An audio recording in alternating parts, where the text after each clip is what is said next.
কি পরে হবে আর কাজটাও পরে হবে, এর জন্য চলে আসলাম। কি করবো? আরে তাই বলছো তুমি বাসায় চলে আসবে? তো বাসায় আসবে না কোথায় আসবো? আমার যা ক্যান্সেল হয়ে গেছে, আমি যাবো না। না না বলছিলাম আসবে, ফোন দিয়ে আসলে না। নিজের বাড়িতে আসবে, ফোন দিয়ে আসার কি আছে রে? তুই না আসলে একটু বেশি বুঝিস, একটু বেশি বড় হয়ে গেছিস মনে হচ্ছে। না না আপু আমি বলতেছি আমি যাই রুমে যাই গিয়ে চেঞ্জ করি। না তুমি চেঞ্জ করবে মানে তুমি বসো না, তোমার সাথে আমার কথা আছে। কি কথা? আমি তো এই মাত্রই গেলাম, কিছু তো বলি না তখন। না না না তখন বলিনি, এখন বলবো, বসো না।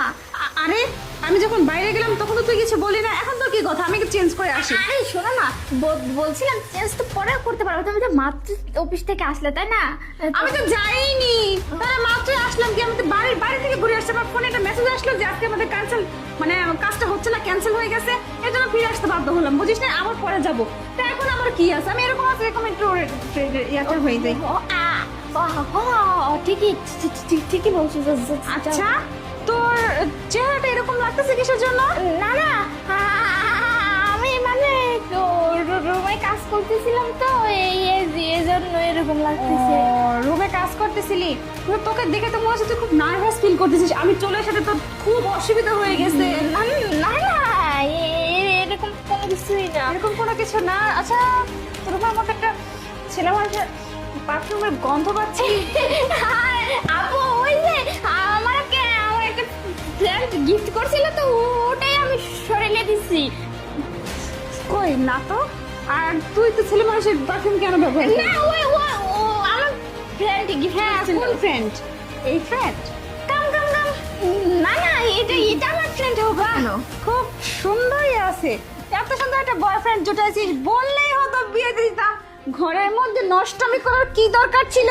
হ্যাঁ, খুব বড় হয়ে গেছিস, নায়ক হয়ে গেছিস তাই না?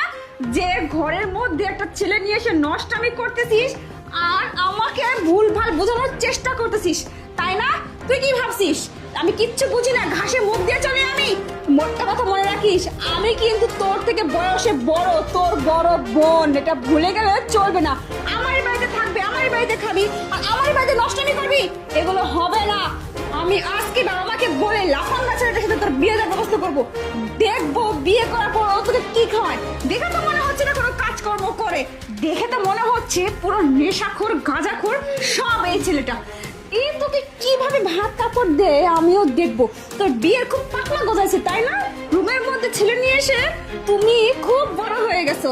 আজকে দেখবো তুই কত বড় হয়েছিস। এক্ষুনি তোদেরকে বিয়ে দেবো, তারপরে বিয়ের পর আমি দাঁড়িয়ে দাঁড়িয়ে মজাটা শুধু দেখবো তোদের, তোরা কি করে চলিস, কি করিস।